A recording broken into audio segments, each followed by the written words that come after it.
কোটিপতির হাতে লুচি খেতে হলে আসতে হবে বোলপুরের কঙ্কালীতলায়। লটারিতে কোটি টাকা জিতেও মাটিতে বসে লুচি ভাজছেন কোটিপতি ময়রা। মাত্র 5 সেমের 3টি টিকিট 150 টাকায় কিনে কোটিপতি হয়ে গেল ময়রা চঞ্চল দে। 51 পীঠের অন্যতম সতীপীঠ বোলপুর কঙ্কালীতলাতে তার ছোট্ট একটি মিষ্টি তেলে ভাজার দোকান রয়েছে।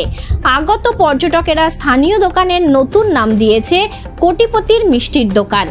হ্যাঁ, তবে আজও ইনি মাটিতে বসে লুচি জিলিপি ভাজছেন। এমনকি দোকানে ক্রেতাদের আগের মতোই পরিষেবাও দিচ্ছেন। কোটিপতি চঞ্চল দে জানান যে উনি আগের মতোই তাদের পূর্বপুরুষের দোকান এভাবে চালিয়ে যাবে। পরিবারের 4 সদস্য, ছেলে ও মেয়েদের ভবিষ্যতের চিন্তা।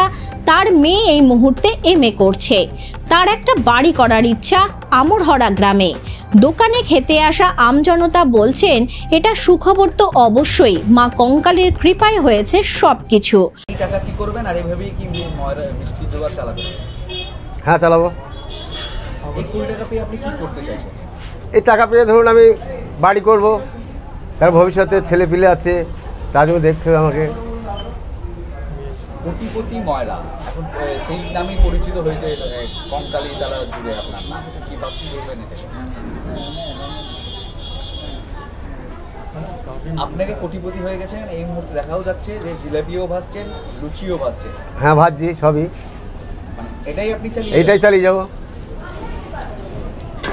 এটাই চালিয়ে যাবো। এটা পুরনো ব্যবসা তো, বাবা থেকে ব্যবসা আমার।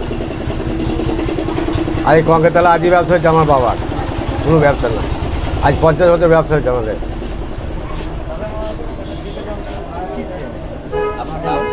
চঞ্চল দে।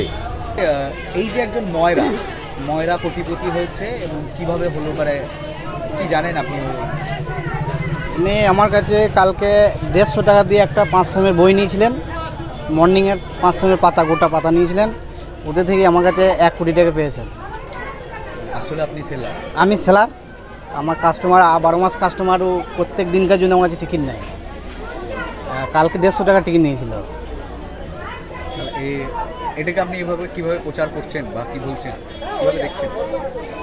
যাতে কাকু ভালোভাবে টাকাটা পায়, ভালোভাবে কাজে লাগাক।